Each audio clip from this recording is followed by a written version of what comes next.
I studied business law because I thought I would be able to walk into a well-paid job once I had finished my university.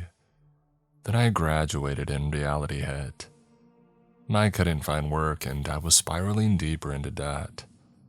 My rented apartment was always cold and a dark, disgusting mold caused by dampness was spreading across the ceilings and walls. It was the pits. One gray morning, I just had to get out of the apartment for a while. I had enough money for a coffee, so I found a cafe nearby. I settled into a corner, opened up my laptop, and went back to my search for a job. The coffee tasted good. The cafe was buzzing with the conversations of the other customers, and I started to feel better. When I clicked on a post, I saw about a vacancy for an assistant archivist. My mood lifted even more. The position involved cataloging and caring for an extensive collection of diverse and valuable objects held in a national archive. When I was growing up, I used to dream of working in a museum or a library. Owning a secondhand bookshop and being surrounded by dusty tomes was another daydream when I was a teenager. There was something romantic to me about old objects. They were my geeky obsession. And then I grew up and went down the path of business law. More fool me. As I read through the essential requirements for applicants to this job, and I was able to tick them all off, I started to wonder if maybe things were going to work out for the best after all.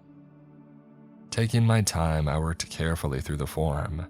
I added all the numerous details asked for, which included checks for a criminal record, and tried to sell myself in the process. "Come on, you've got to at least give me an interview," I said under my breath, and I pressed send. And then I waited. I knew that I shouldn't get my hopes up too much, but I couldn't help myself. I started constantly checking my messages for a positive response. I even did this in the middle of the night, as if some fellow insomniac who worked in personnel was going to email me at 3 o'clock in the morning.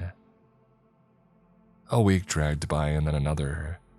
I continued applying for other jobs, continued freezing my butt off and watching the mold spread, and I slowly gave up on my dream job. I mean, what had I been thinking? I was a complete loser who would die on my own, and nobody would know until the smell got so bad that the neighbors would call the cops. They would probably find me decomposing and huddled over my laptop, still waiting for a reply. I sighed and stared at the screen, and a new email appeared. It was a reply to my application for the assistant archivist position, and they were inviting me to come for an interview. I celebrated by going for a walk and buying the cheapest drink that the coffee shop sold. The following day, I was standing in front of an anonymous-looking building on a quiet street in a business district on the outskirts of the city. This was the address that I had been given in the email, and it had not been easy to find. But I had made it, and feeling dizzy with nerves, I went in. There was a bland lobby with a reception desk next to a series of gated entrances that led through to an open space, where I could see a row of elevators and a handful of people waiting by them. No one was staring at their phones like they would be everywhere else. I soon found out why. When I signed in at reception to get my visitor's pass, I was told that I had to leave my phone in a secure pouch. I would be able to get it back when I left. That struck me as overkill. I was an unemployed graduate, not a spy.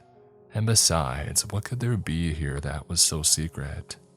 Wondering this, and with my visitor's pass on a lanyard around my neck, I passed through one of the gates.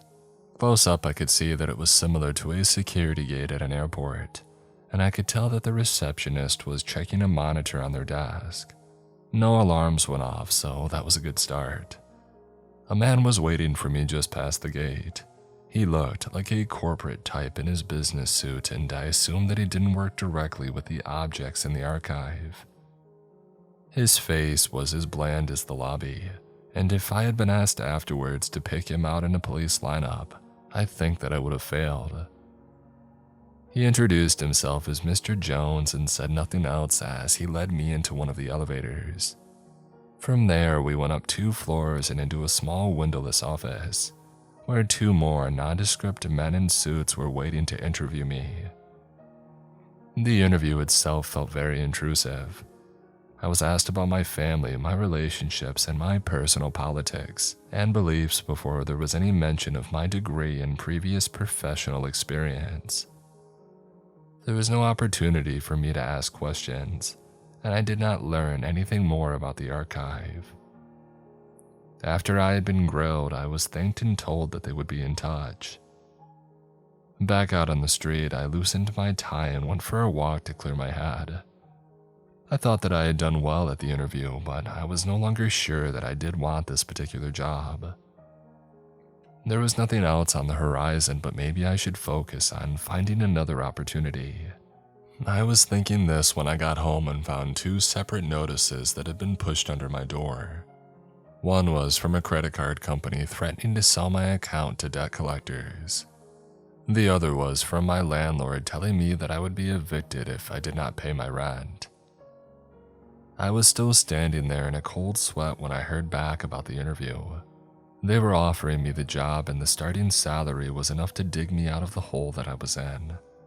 I forgot about all my concerns and completed the contract and non-disclosure agreement that came with it and sent them back. My hands were shaking by now and I decided that I needed something stronger than coffee to help me calm my nerves. I had another credit card that charged insanely high interest rates, but still had a small available balance on it, so I used it to buy myself a bottle of bourbon. I still had a hangover when I started my new job 2 days later. I signed in at reception and this time I was met beyond the gates by an older man.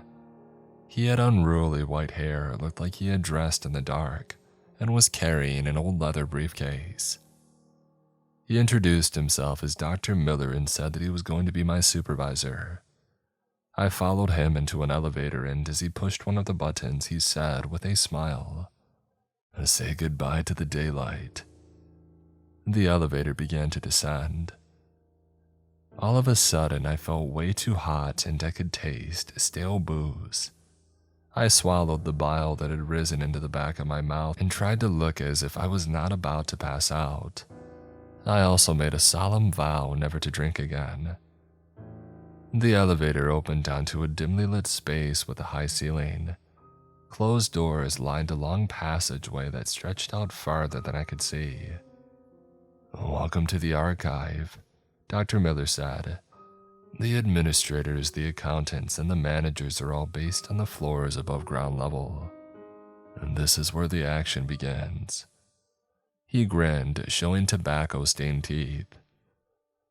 It was my first day, and even though I still felt dreadful, I wanted to appear keen.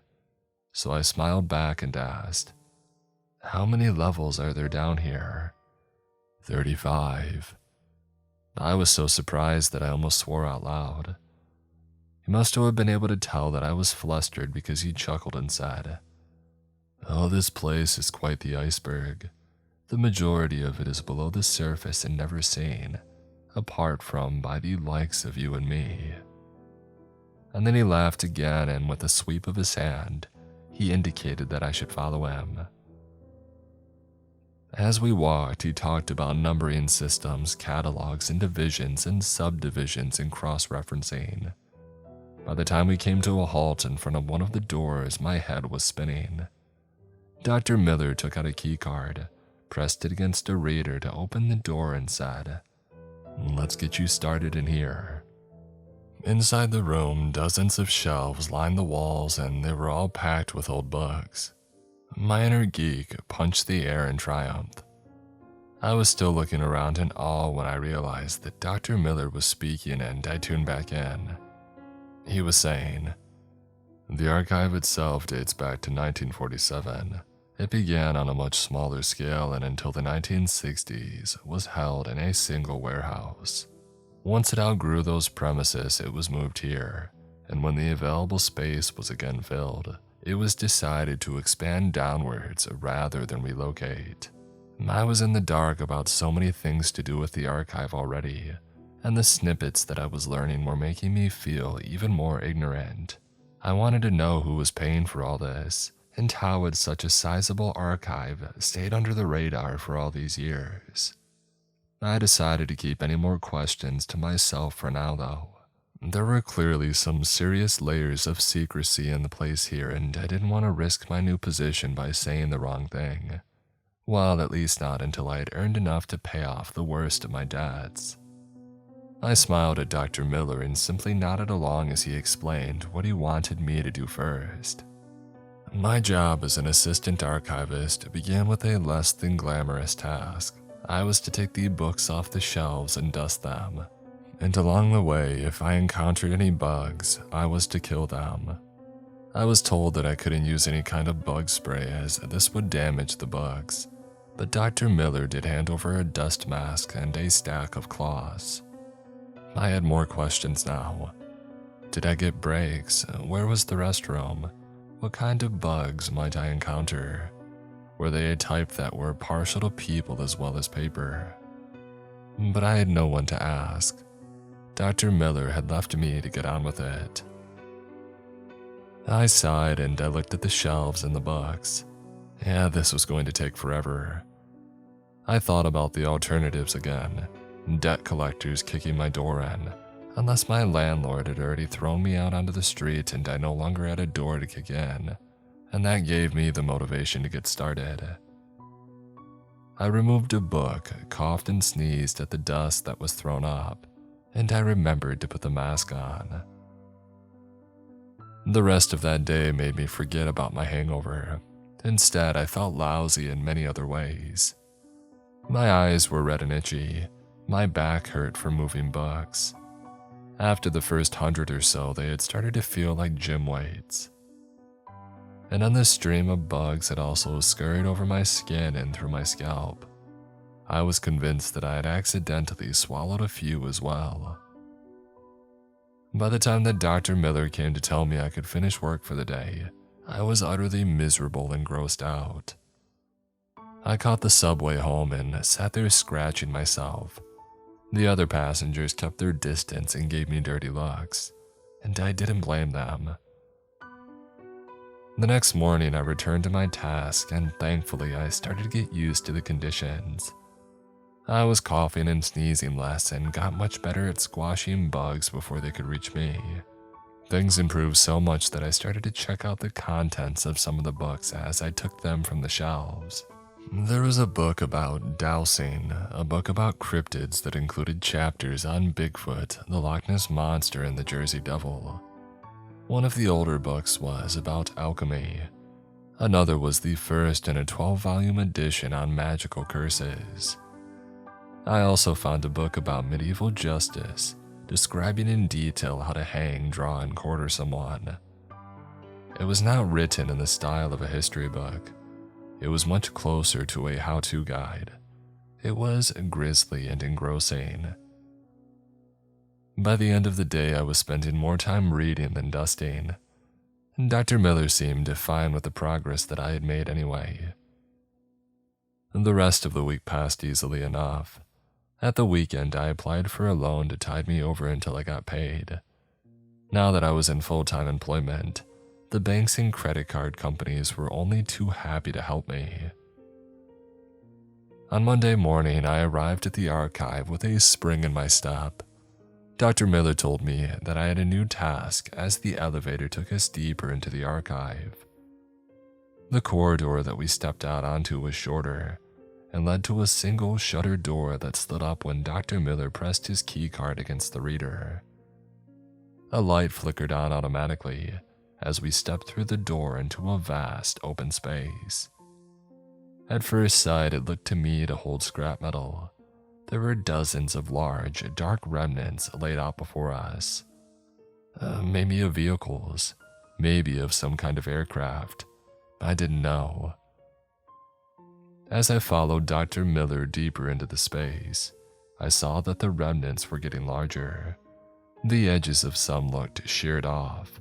Others appeared to be crushed in places. I got the feeling that I was looking at the results of crashes. Fast, violent collisions from the damage visible. Once again, I had plenty of questions, but I kept my own counsel and hoped my supervisor would explain. We had been walking for about 10 minutes though, and Dr. Miller was saying nothing. Remnants now towered above us, their geometries seeming stranger to me by the minute. We stopped alongside one massive dark slab. It was sleek and circular and seemed to be complete. I was transfixed by it and had forgotten Dr. Miller was there until he cleared his throat and said, "Some of the things stored here date back to the earliest days of the archive. The object that we're looking at was acquired in the late 1950s. It was measured and photographed for our records at the time." He opened up his briefcase, took out a small device and added, "I would like you to use this 3D handheld scanner so that a digital image of the object can now be created. Oh, it's nothing complicated. You point and press." As Dr. Miller handed over the scanner and then headed off deeper into the space without further explanation, I looked at the scanner and hoped that he was right. I pressed a button and a panel on top of the scanner lit up green, and I went for it. There were no joints or openings in the outer surface that I could see as I made a circuit of the object. There were no markings either. I got the feeling again that this was some kind of aircraft. A high-tech, latest generation spy plane or drone perhaps. And then I remembered that Dr. Miller had said this object was from the 1950s. But it looked far too advanced. I kept puzzling over what this thing was and kept scanning it, until the light on top of the scanner had started flashing red. I had no idea why, but assumed it was because there was a problem with the scanner. I tried tapping it and then turning it off and on again. The red light kept flashing. Having exhausted my technical expertise, I decided the best thing to do was go find Dr. Miller. I set off walking the way that he had gone. There were more mysterious remnants scattered around, and I could also see lengths of tarps draped over the floor here and there. I knew that I should ignore them. I knew that if I did, my life would be simpler. I could find Dr. Miller and get the scanner working again and finish my work for the day and go home. Maybe I could stop off in a bar on the way and have a cold beer. Maybe flirt with the waitress. But curiosity got the better of me. I stopped by the end of a length of tarp. I saw that it was very dusty, as if it hadn't been moved in a long while. I leaned over and lifted the end of it with one hand. There was a box underneath. It was about 4 feet long and 2 feet wide. The top of the box was made of a clear material, and inside of it was a skeleton. My first thought was that I had stumbled across human remains. And then as the initial jolt of shock had passed, I saw that the proportions of the skull were all wrong for a person. The cranium was enlarged and the eye sockets were also way too big. I remembered images that I had seen on late-night TV shows with small budgets and words like unexplained and phenomena in the title. They were enjoyable but trashy and completely made up, or so I had always believed until now. I stared at the bones. I thought about the complete craft and the remnants, and about the period from 1947 through the 1950s. It was the golden age for alien encounters and UFOs. With all sorts of crazy ideas swirling around inside me and buzzing with excitement, I hauled the rest of the tarp off. I swore under my breath. There was another box, the same dimensions as the first one, and it had that same clear top. But this time there was flesh on the bone. The body inside had gray skin. The gray was very light in tone and the skin wrinkled. The head was once again enlarged. The long wide eyes at its base were closed. I would have given anything to have seen them open, for me to have the chance to communicate with what I was convinced was an alien. But from the state that it was in, I could tell that I was staring at a corpse. I covered it back up. I didn't want to look at the bodies anymore. I also didn't want to admit that I had been snooping, so I decided straight off that I was not going to say anything about the bodies to Dr. Miller or to the waitress at the bar, to which I was definitely going to go after work, because man, did I need a drink now. I wiped cold sweat from my face and turned away. I could hear footsteps and saw Dr. Miller wandering towards me. "Problem?" he asked. I almost did blurt out the truth, but managed to hold back and just told him that the scanner seemed to be acting up. He frowned then and said, "Oh, I'll take it to a technician later to be fixed. In the meantime, come with me. There's a lot to do and not enough people to do it." I was happy to follow him and get out of there. Dr. Miller continued to be friendly but distant over the days that followed, and thankfully I had no more disturbing encounters. By the end of the first month, I had told myself that there was likely a mundane explanation for the bodies in the boxes. They were props from an old movie or fakes from a traveling carnival. The so-called spacecraft and the rest would be something similar. I just hadn't thought what yet. At the time, I was also busy spending my first paycheck. I paid installments on money that I owed and then bought myself some snazzy new clothes and went out and had a good time. The next Monday morning found me stumbling into work, trying to remember where I had been and what I had done. I was hoping for a quiet and uneventful day. Dr. Miller greeted me and dashed my hopes, though. "We are very happy with your work so far. I am pleased to be able to give you your own key card. I hope the responsibility won't go to your head." He chuckled as he handed over the key card, while the only thing that happened in my head was a new stab of pain. "Now let's get to work," he added far too brightly. I trapezed after him to an elevator and we descended into the archive, deeper than we had before. The elevator shuddered to a halt. The doors opened and we stepped out into what looked to me like the hallway into an apartment building. There was worn light brown carpet and a series of doors on either side. Each had a small laminated number fixed to the outside. There were buzzers, peepholes. It felt old and run down, and unsettling. Dr. Miller seemed fine though. He was opening the nearest apartment door and going in. Not sure what else to do, I went after him. I found myself in a small living room. There was a TV on in the corner showing a game show. The TV and the game show both looked to be about 40 years old. There was an angle-poised lamp resting on a table placed next to a recliner, and they had all seen better days, as had the man slumped on the recliner. He was middle-aged and wore a white vest that was covered in stains, best left unidentified. His exposed shoulders and the top of his back and chest were covered in thick, gray, matted hair.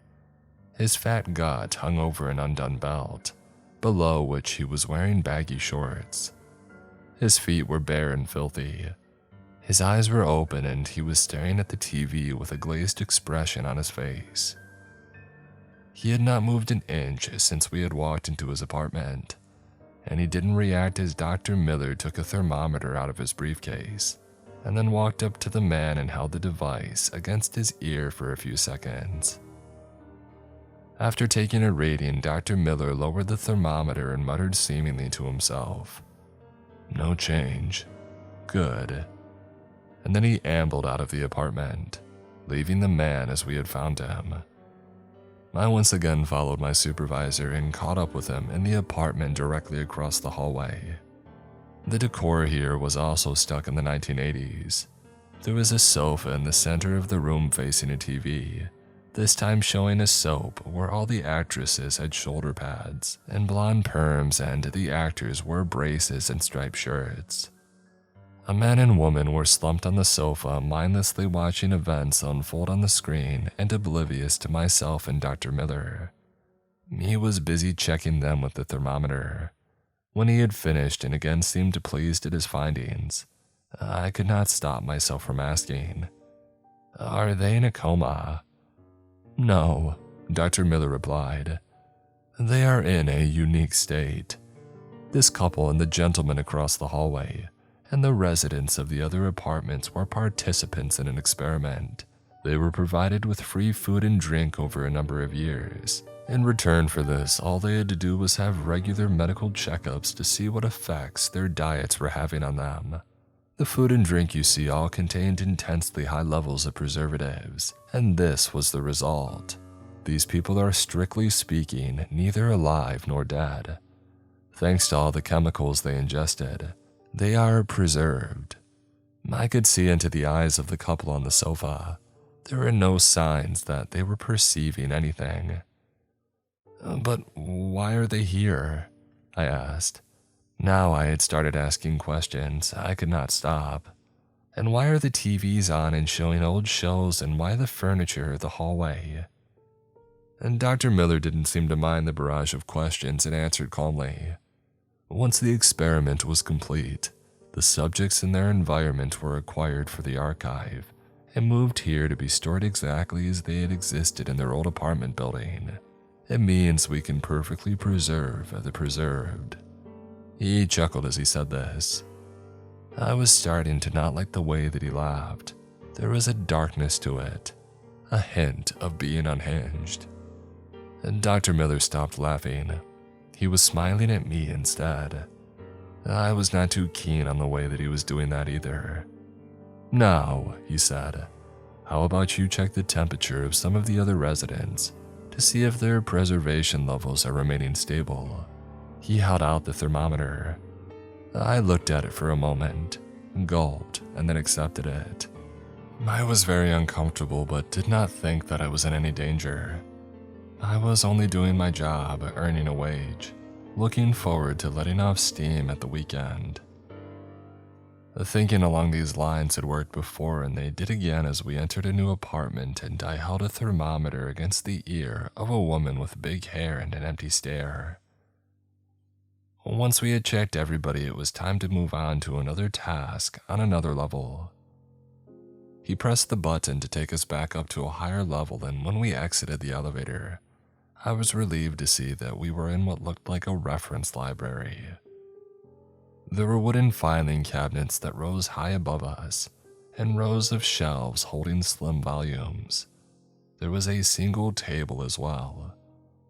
A young woman was sitting at the table writing something in a large hardback journal. She was maybe 5 years older than me and had long dark hair and green eyes. She was, I thought, beautiful. And Dr. Miller said, "Hello, Annabelle." The young woman looked up. "Dr. Miller, is there anything I can help you with?" "Not today, thank you. I'm just here to collect a catalog and then we'll be on our way." She smiled at me. She had a sad smile, and though I can't explain why, this made her even more attractive in my eyes. I was looking at her as Dr. Miller ambled off down an aisle, presumably to get his catalog. I felt awkward and knew it would help if I could say something funny or interesting. So I said, hello. "Hello, you," she said. "I'm a new assistant archivist. Well, I say new, but I've been here for over a month now. They've given me my own key card." I almost took the key card out of my pocket to show her, but I stopped myself. She would have already known that I was a complete loser from these stupid things that I had just said. I grinned weakly instead and wished that Dr. Miller would just hurry up. When he reappeared a few minutes later carrying a book, I followed him back into the elevator. The rest of the day dragged, and when I left work, I didn't go to the bar. I went straight home and sat on my sofa and looked at the TV. I had not turned the TV on though. I was thinking about Annabelle. I couldn't stop from thinking about her.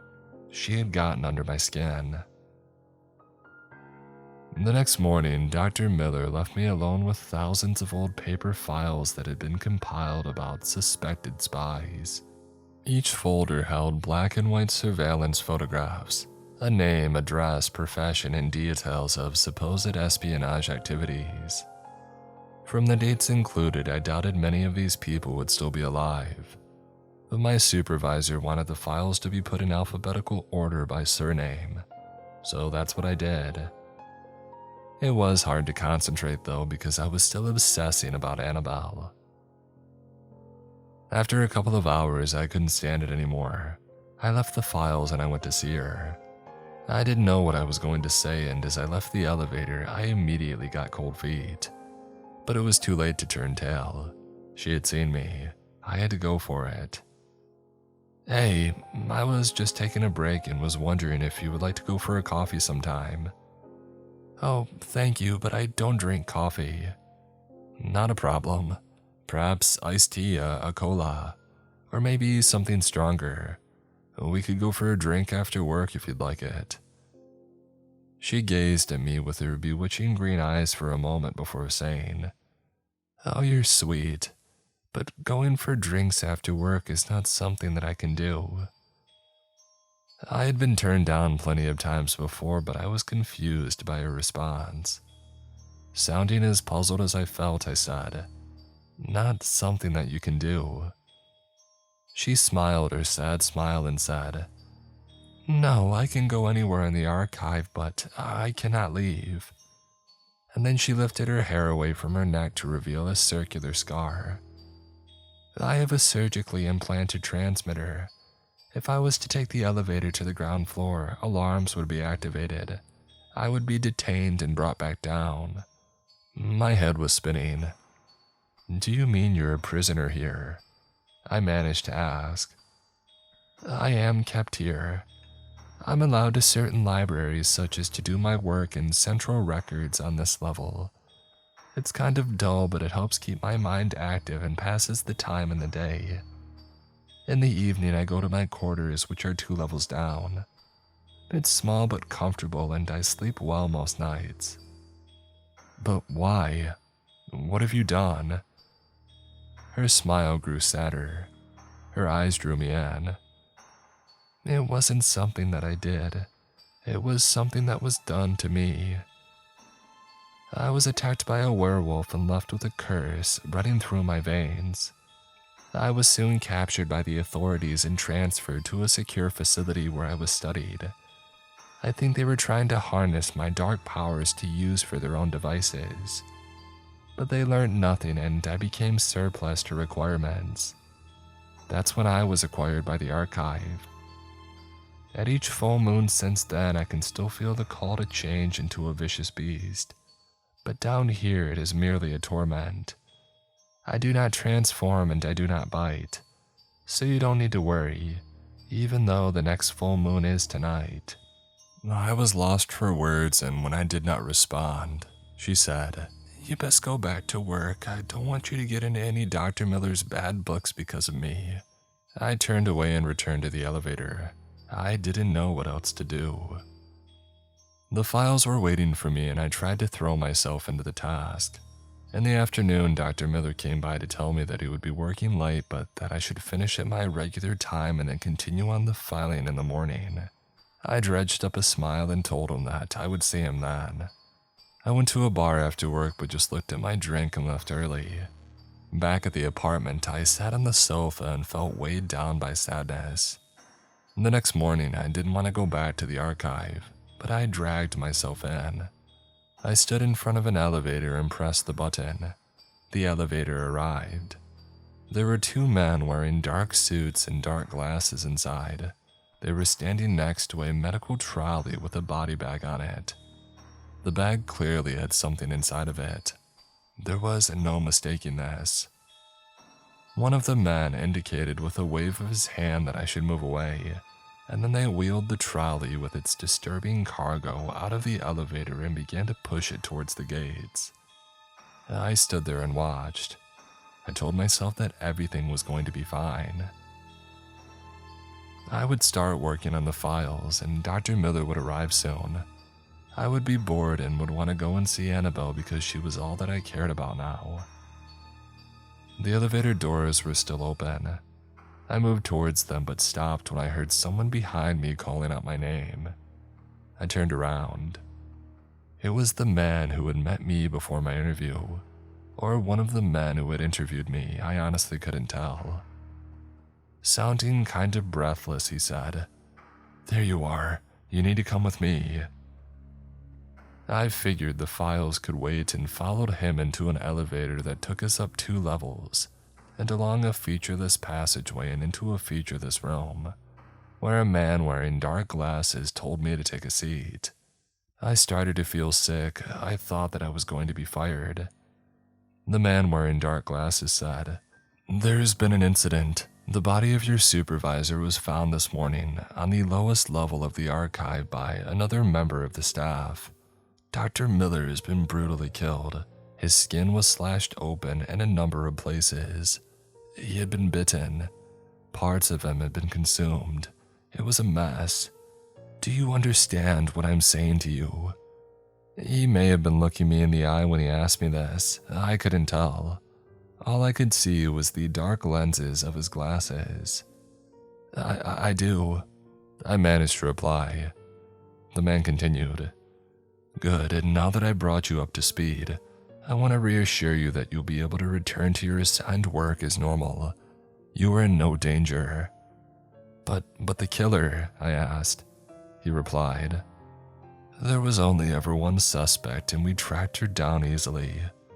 The wolf woman is now in custody and is being transferred to a Supermax federal facility." The room started to feel like it was spinning around me.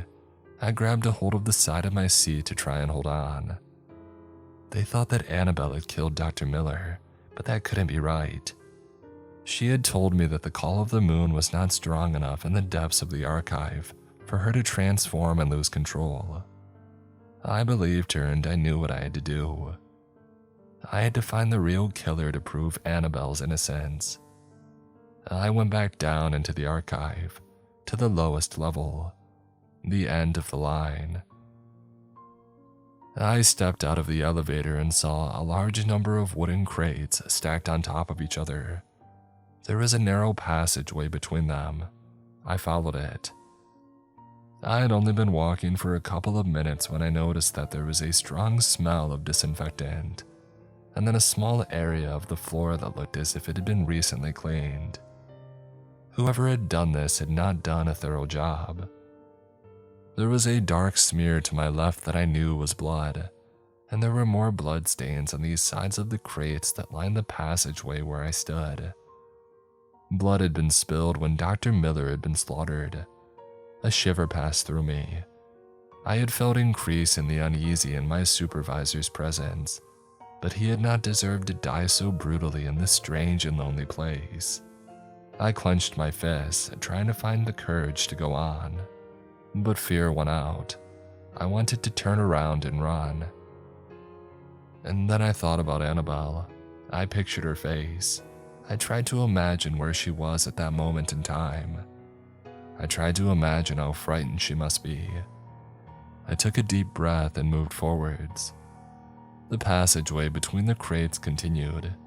It grew narrower and narrower, and I started to feel claustrophobic. The crates seemed to be closing in on me, and I began to struggle for breath. Their sides scraped against me, catching on my clothing.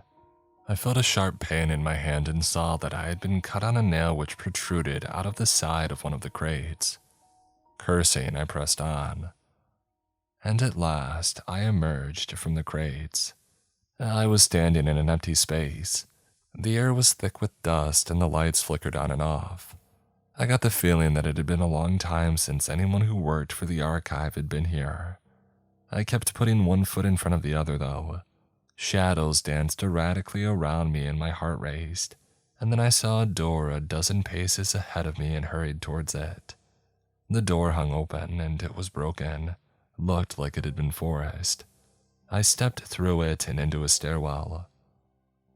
A flickering light bled through from behind me, illuminating the beginning of treads rising to my right and descending to my left. I could just about make out footprints in the dust on the ascending treads, and I could hear a noise from higher up the stairwell, a growling noise. Whatever was making the sound was hidden from sight around a turn in the stairwell, but it was coming closer, getting louder. I started to retreat. I was panicking and not thinking straight, and I began to descend the stairwell. Within seconds, I was in complete darkness. Above me, still unseen, the growling continued. I could not go back. I had to keep descending. Moving blind and relying on touch, I made my way down through the pitch blackness, hoping to find another way out. Before long, it felt like I was at the bottom of the stairwell.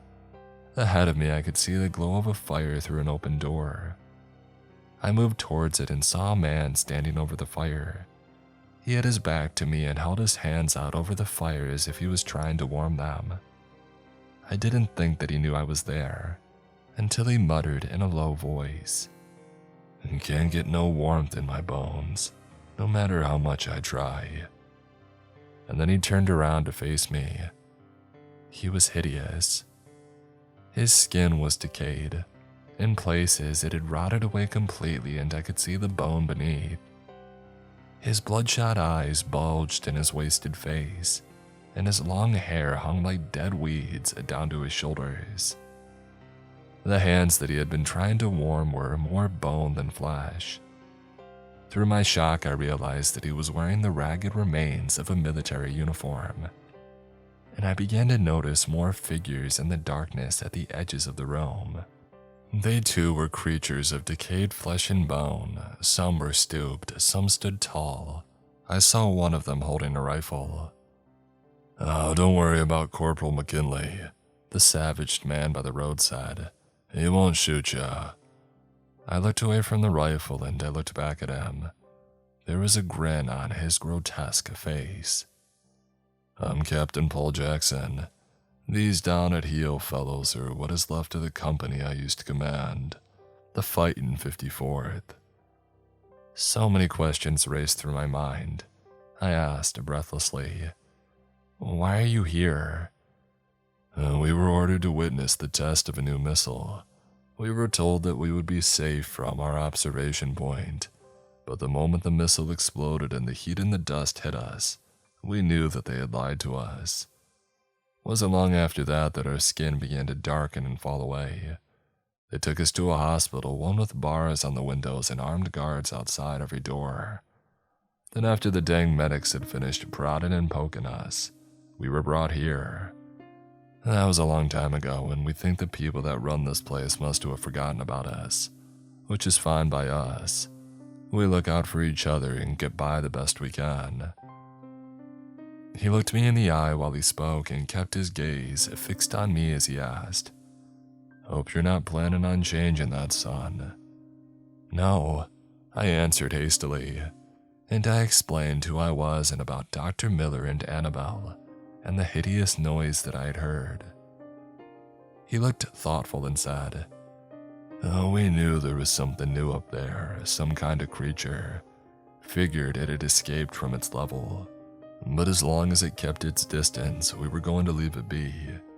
From what you've said, it sounds like its presence could draw the management down here and spoil everything." And then he gathered himself up to his full height, straightened his shoulders and said, "The men of the 54th, let's go hunt down a monster." The ravaged man led the way. He and his company moved silently and confidently through the darkness. I kept to the rear. My nerves were shattered, my legs felt like they had been hollowed out, and I was mighty glad this strange band of soldiers were not my enemies. I reached the stairwell and followed them into the level where Dr. Miller had died. The ravaged man waved an arm in command and his men began to fan out. They swept slowly forwards in single file, their weapons ready to be raised and fired. There is no sign of a monster though, no sound.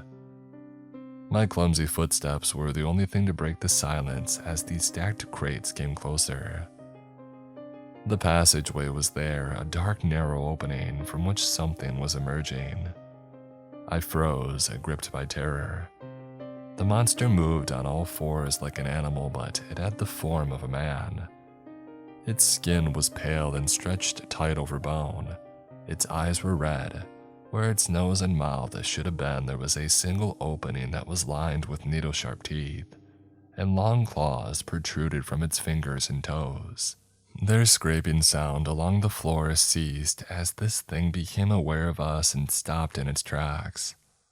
The ravaged man and his company aimed their rifles at the monster. Its head tilted to one side as it seemed to study the intruders in its hunting ground. And then a growl drifted from the opening. Drool hanging from its savage teeth glistened in the flickering lights. I wanted to scream, but my voice had been stolen by fear. I stood there as the ravaged man calmly said, "Continuous fire on my order." He raised his right arm and I could see his bones through a gash in his uniform and thought again how glad I was to have made this strange alliance. He began to lower his arm, but before he could complete the signal, the monster threw itself forward with a shocking speed. It was on one of the soldiers before any of them could react. Its teeth drove into the flesh that remained on his shoulder, but he didn't cry out in agony. Instead, he said, "You can't hurt me, you freak. I got no nerve endings, but I've got plenty of attitude." He grabbed it by the neck and started to push it away. I could see his flesh being torn from his body where the monster still gripped with its teeth. He did not flinch. He threw the monster to the ground and stepped away, and his comrades opened fire. The monster's body danced under the onslaught, and when the ravaged man gave the order to cease fire, it was left decimated and very dead. As the soldiers dragged the corpse back towards the stairwell, the ravaged man turned to me and asked, "Are you going to tell the people that run the archive about this?" "I have to. It's the only way to save Annabelle." He once more fixed me with his undead gaze and said, "Then I can't allow you to leave. You will expose us more quickly than that monster would have." I put my head in my hands. I could have wept. After a moment, the ravaged man said, "There could be another way if you give us some time. We might be able to leave and find a new place to stay."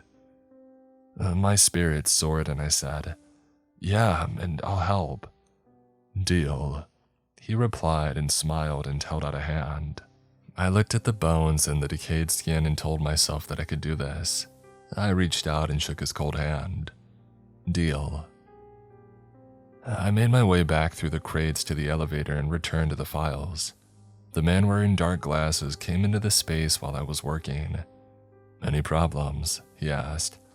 I kept my voice steady as I answered, "Everything's fine, and I'm making good progress on organizing these files." He nodded, seeming satisfied. "We'll keep up the good work.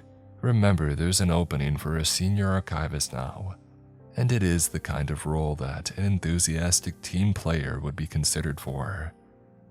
I simply smiled at him as he laughed. He thought that I was a loyal employee. He was wrong.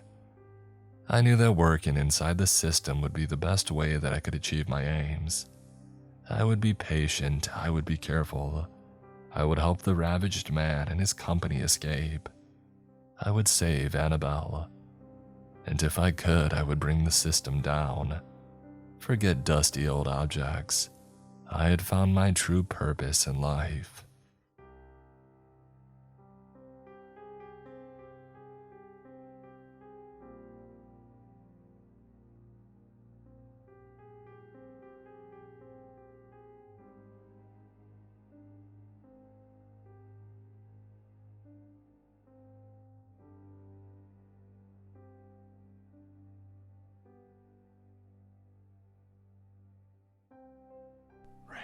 Nelson Asada, Die Screaming, Meat Cashier, Talamagara, Deki, Leon Knott, Jimmy Griffin, Miss Eldridge, Sleepy Shroomy, Takio Zarilla, Richard French, Mina Lynn Kidder, Mark Norman, Andrew Harrington, Swaggity Swoot, Omni Rubik, Sonic GMD, Lunas TV, Rolly, Wayward Son, Caleb Windsor,